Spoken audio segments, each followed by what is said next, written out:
I'm somebody that goes for what I want. I feel like once you want something, you're passionate about it, you feel that this is where you're supposed to be, just go for it. So this describes me. I'm just someone that once I know this is what I truly want, I believe that this is what I want. Nothing would like I will just go for it regardless of what else every other person is saying or what else whatever perception other people are having. So yeah, that's just how I describe myself. You just heard from my wonderful guest, Rakibatu Mohammed, who is a skilled cybersecurity enthusiast. She is here to share with us her journey from political science study to cybersecurity. Rakibatu is based in Accra, the Greater Accra region in Ghana. And I'm your host, Ans. Rakibatu, I'm so glad to have you here. So let us start by you telling us about your academic journey. So my academic journey has been there have been a lot of ups and downs. So I completed senior high school like 4 years ago. Yes, sorry, 3 years ago. And then I moved to the tertiary where I was studying political science. Actually, it wasn't something I wanted to do. I just had to do it because it was like related to what I did in senior high school, and that is the kind of educational system we have here. What you do in senior high school most of the times influence what you do in tertiary. So I was in political science. I wasn't feeling what I was doing. Like I was just going to school because yeah, I had to go. My daddy was supporting me. So when I got to level 200 and I was about to go to 300, I was like, no, I can't continue this. It was like I was being tormented. Yes. So I had the opportunity to go into cybersecurity. I got a scholarship for an 8 month scholarship with Tech for Dev, where I was enrolled in a cybersecurity course. So, as like I think for 3 months into the program, I was like, yeah, this is what I want because I had always wanted to go into tech. So I took up the course and I was doing my best. And I had to defer from school because I wanted to be fully participate. Like I wanted to participate fully in the program. So I deferred from school, and as the program was about to end, I was like, no, I just can't go back to school. I can't go back to doing something I wasn't passionate about when I have something that I think I love to do, something that I am doing and I'm happy. So yes, I dropped out, and but currently I'm looking for admission in another school to study either computer science or cybersecurity. But in all, I have learned that even although I was doing a political science course and I wasn't happy, I have learned some things. I've got to network with people, and it's amazing. So, can you tell us more about the skills from political science that you can still apply in cybersecurity? Okay, so when we were learning political science, we learned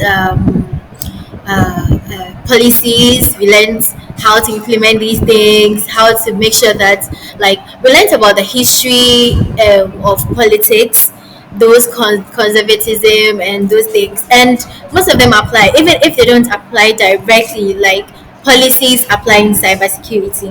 You need to draft robust policies for organizations and how to implement those things. So, like, although the political science wasn't something that I loved, I could also like apply some things from it to cybersecurity. Oh, that's great to hear. Some of our followers here might not be familiar yet with the term cybersecurity.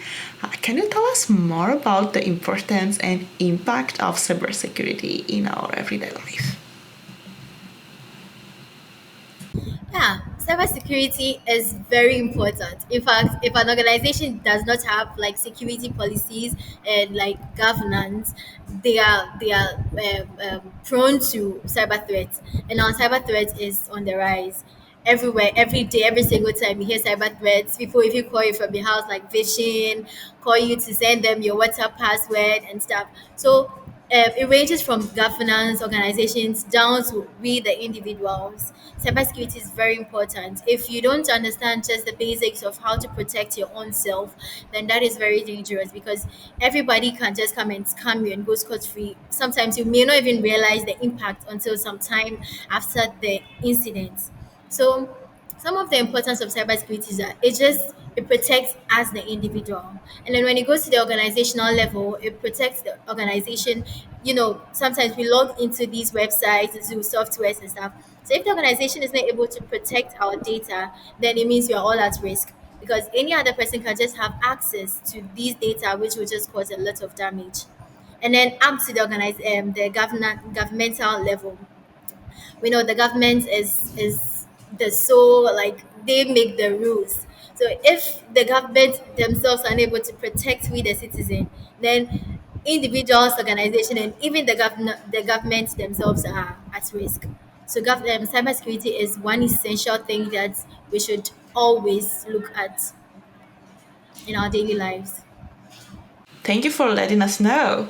Which areas of cybersecurity are you specialized in?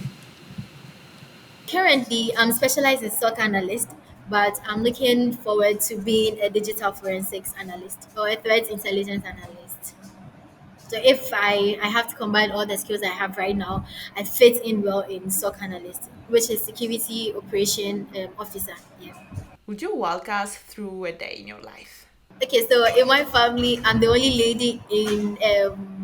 We are five kids. We are five kids, and I'm the only lady. So just imagine the stress. When I wake up in the morning, I have to do the chores. I have to do all the work, the necessary things that I have to do, and then I make time for myself to learn. Since now I'm no longer in school. I make time to learn, and then I also teach some friends who are, like, they want to come into the cybersecurity. So I have two ladies I'm mentoring. So every single day, I just ask them what they did that day, because I want to keep track of what they are doing. So usually it's not that stressful, but if I make the best out of it. Thank you for doing that. When did you decide to enter in the cybersecurity world and what made you take that decision? So it's been 8 months now into cybersecurity. Yes, 8 months, and I have always someone I've been tech enthusiast. I had always wanted to go into tech and stuff. So when I had the opportunity to join tech for dev, I took up the opportunity, because I felt like I had, like, since I wanted to go into tech, and I was confused. I didn't know which aspect of tech to go into. And before I went into cybersecurity, I was a graphic designer. So I was already, like, having some skills in tech. So what influenced my decision to go into cybersecurity was the fact that I was already in tech, and I was willing. So when I got into cybersecurity, and I also felt that even before I went into cybersecurity, I felt that, like, I was once a victim of cyber threats. They stole a lot of money from my brother. We thought we were going to make money, but then we weren't that grown. So they took a lot of money. So when I got to understand what cybersecurity, I was like, oh, okay, so if I had this skill, I would have been able to cut the person. I would have, like, traced whoever scammed us. So it was one thing that influenced me to go into cybersecurity as well. Oh, that's hard. What skills do you think one needs to break in the field of cybersecurity, and how did you personally develop these skills? Honestly, you don't need any skill. You can be a zero person. You can be someone that has zero knowledge in tech. Just come, learn, do your best, and you will succeed. And then when you're in the field too, some of the fundamental skills that you need are like networking. You know, these things are very important.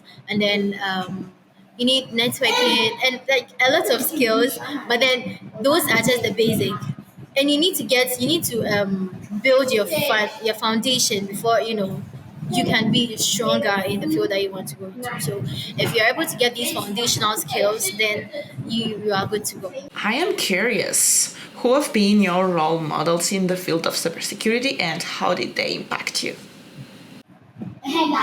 Oh, okay. My role model, I would say Faiza Chenti. So she used to come to my organization, and she is the assistant PR. Sorry, the assistant director of the organization.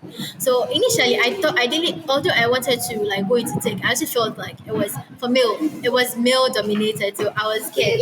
So when I was able to speak with her, and then she told me she was in cybersecurity, and I was like, wow. So it means I can also do it. Like she's a lady and she's doing well. She's thriving well in her role and her position. So I was like, wow. Then I stand a chance of going to cybersecurity. So when I got the opportunity to join tech for them, I really didn't lose anything in that because I grabbed it well. Yeah. When you switch areas of studies, there are always challenges that you have to face. So, can you share with us one of them and how did you overcome it? Okay, some major challenges were I wasn't having a laptop when I started. I was just joining because I felt like once you want to do something, you definitely um, you'll find something that would you rely on. Because when I wasn't having a laptop and I told my friends I wanted to do cybersecurity, they were like, I'm not having a laptop, so why am I trying to do it? And I was like, that's what I want to do. Any means I'll find, I'll get to like get a laptop. I will do it. So I got a friend, another friend who gave me a laptop throughout the program and the fellowship. Although I still do not have a laptop, I've been able to get some skills. Imagine I had just relied on what people were saying that you don't have a laptop, so I would have lost big time. So yeah, that is one major challenge I faced and I'm still facing was the fact that I wasn't having a laptop. Oh, congratulations for taking that courage to start and keep going despite not having a laptop. That's tough indeed. So, what are some of the most significant projects that you've worked on? So I'm currently enrolled in another fellowship, and I was tasked to work on a project where I was asked to develop a robust information policy for an organization.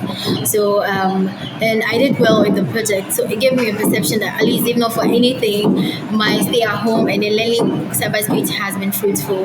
And then also I worked with a project with in a group, and then I was able to we were able to we're also developing a policy, but for a different organization, and we did well too. And also that I have also worked on projects where I configured local area networks. I was able to protect and harden networks and also IoT devices. So these are the few projects that I have worked on so far. But I'm looking forward to working on more projects in the future. Talking about future projects, tech is a field that goes very, very fast. So, how do you keep yourself updated with the latest update in cybersecurity? So one key thing about cybersecurity is that it keeps evolving. A lot of things come. There are lots of incidents, new threats, and stuff. So you just have to keep up with the trends. So I do a lot of self-paced learning.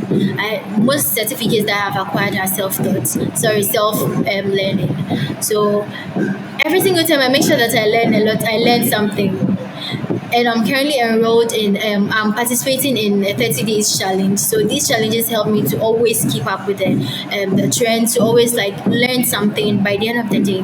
So that is what I believe in. So everything you are doing, you just have to continuously abreast yourself with new knowledge, because what knowledge you might have acquired may be outdated. So you need to keep up the learning. You need to keep learning every single day. So yeah, and especially cybersecurity, technology is always there. Every single time there are new things that are coming. So you need to learn these things. You need to learn ways to protect yourself, different ways, because as we cybersecurity analysts are trying to protect the individuals, these cyber threat actors are also finding ways of penetrating into the system. So if you don't keep yourself abreast, then it means whatever skills and technology that you have will just like something they might be able to penetrate into it within a day, because what you know might be outdated and the new knowledge is what people are working with now. You just talked about learning every day. What do you do to keep motivation to learn? Okay, I know that now that I'm not going to school, my parents are not so happy. And a lot of friends would just be like, why did you stop going to school? And I don't have to explain myself to everybody. So one thing that I do to keep myself motivated is that I have this in the back of my mind that, yeah, I know what I want. I know what I'm going for. I know where I'm coming from and I know where I am headed. So if I look at all these things, I consider all these factors. The fact that my parents are at home, they want me to go back and study political science alone is something that motivates me and keeps me on my toe. Yeah. So we both know that motivation alone is not enough. So what do you do to build a learning habit? Okay, I have gotten a lot of accountability partners. So every single day we share what we learn, and I'm also doing, like I said before, I'm doing a 30 days challenge on LinkedIn. So every single day, I even if I am feeling lazy, I will get up and learn because I know there are people that I have to be account that I have to go and account myself to, and then I have to make some post on LinkedIn what I have learned. I have to summarize everything that I have learned. So it builds a learning habits for me. It makes me stay consistent on learning. Talking about accountability partners, can you discuss the importance of networking in cybersecurity?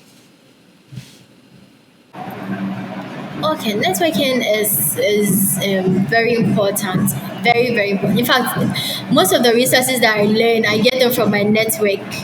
I just if I want to learn something, I want to learn like maybe how to do something in cybersecurity, and I don't get the resources, and then I see that, for instance, someone makes a post on that thing. If I have a lot of people have gone into their DMs asking for resources, and then at the end of the day, we tend to learn from each other. So networking is very important. If you want to go high, then I think you need to build a very strong network because these people would push you, they would motivate you and then also encourage you along the way because it's not easy. Sometimes you feel like just stopping. Yeah, it's something that you want, but you also have to be disciplined. So if you want to keep in check, then I think you need a very strong network, people that are in the field that you are willing to go into, that will always keep you on the line. If networking is that important in cybersecurity, can you give us some pieces of advice for students and learners on how to network? Okay. So I also started that way. I didn't know how to network. I'll message someone and I'll not receive a message, and I'm like, why is this person not replying me? Meanwhile, it's the way I approach the person. So how to network is very simple. Just go to somebody. If you want to network with me, for instance, and then you come into my inbox and then you say something like, hi, how are you doing? And you leave it like that. We are all busy. So I can't just come and say, how are you doing? And yes, it's okay that I reply, but sometimes you need the person to go straight to the point. I saw you made a post like this and I'm interested, like, and it's mentorship shouldn't just be one-sided. Sometimes you're it's like you are rather looking for the benefits. You need to let the person know that, okay, once as you're mentoring me, this is something I can also do for you. It's like you give, I give back. Although like the person is more experienced, but then there are some things that the person may not have that you have. So you tell the person, okay, I'm skilled in this, and I see that you are in this field which I want to go into. Can you mentor me? At the end of the day, this is what I have. I can also help you with this. Even if the person has everything, but because of the way you have put it, you are like, it's like you are giving, you take from me and you also give back. So any other person that reads something like this would be willing to take you through mentorship. Let us not talk about the other side. Can you share your experiences as a mentor, especially for girls and women in the field of STEM? Okay. for me, I am mentoring two ladies. They want to go into cybersecurity, so they reached out to me, and she was confused. She didn't know which aspect of cybersecurity to go into. So my experience is that I have, like I said, I've learned some things from them. Some things that I thought I knew, but my encounter with them has taught me new things. And also for me, I haven't really. I don't have a mentor. I'm not looking for one. So I'm looking. Forward to the possibility of having a mentor, someone that will take me through, because sometimes you need, it's like, especially if you're doing self learning, you need a mentor. You need someone that would, track your like whatever you are doing. You need someone to help you along the way. Somebody that is in the field that you want to go into. So yes, I'm looking forward to getting a mentor. But my experience with mentoring has been really great. Can you provide more examples of the impact you have seen from these mentorship programs? Some of the experiences that I have seen and have also gotten from this one is that everybody needs guidance along the way. Like no matter how you feel that you are too good, you still need guidance because there is somebody that knows more than you. So my experience is that with these mentorship programs is that you get to learn new things. You get to also share what you know. You get to teach someone something new. So just the feeling of learning and also teaching alone is really great. You make an impact on somebody's life. Somebody makes an impact on your life. So it is really, really, I've learned a lot from these and mentorship programs. And then also encourage everyone to attend, even if you don't have a mentor. But usually they organize mentorship programs, they organize how to get a mentor and stuff. They are all good things. Even if they are not mentorship programs and they are just like any random, you get to network with someone. Yeah, so it's the experiences have been great. Yeah. Continuing with your role as a mentor, what are some resources you often recommend to your mentees for learning and growth? Okay, some of the resources that I would recommend to my mentees for further learning and growth is I would advise them rather that they shouldn't just limit themselves to what their mentors. Every mentor wants mentees that they are very enthusiastic. They are willing to learn something new. So I would recommend that instead of strolling through TikTok, YouTube, and just watching random videos, learn how to do public speaking. Learn how to communicate. Communication is very key. So I would just tell every mentee, even if not my mentee, any other person that is going through mentorship, to learn how to communicate. Because sometimes some mentees, the way they talk to their mentors, you see. So if you learn how to communicate, then I think you'll be able to put forth whatever you're feeling and whatever you want to communicate to the other side. As we wrap up this interview, I want to hear about your hobbies because, work life and study life balance. What do you do for fun? Oh, I do a lot of things for fun. I like to dance and I also like to sing, although I don't have a good voice.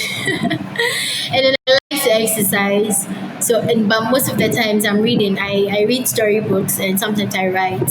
So I do all these things for fun. Anyone I just feel like doing, I just go with it like that. Thank you for sharing. If our viewers will only remember one message from you, what will that be? Yeah, my final message for viewers, you that is watching from home, from wherever you're watching us from, just know that this life is not a race. Do things at your own pace.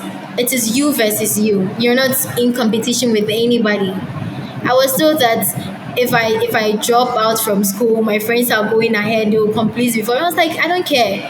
That is what you want to do. That's why you want to go for it. This is not what I want. Even if you take me years to accomplish it, I am willing to sacrifice no matter the number of years. So just do you. It is you versus you. You are doing it for yourself. Don't say you're going to school for your father, you're going to school for your mother because they are paying school fees and they're telling you to go. No, know that you're doing this for yourself. So whatever you set your mind to, do it. Do it regardless, even if you're afraid, even if you're scared, just do it anyways. Yeah. And go for that thing that you think you're afraid of. That's so powerful. Thank you for joining me today. Thank you so much for bringing me here. It has been a very great experience, and I've learned. I've been able to say some things that I've been keeping to myself for some time now.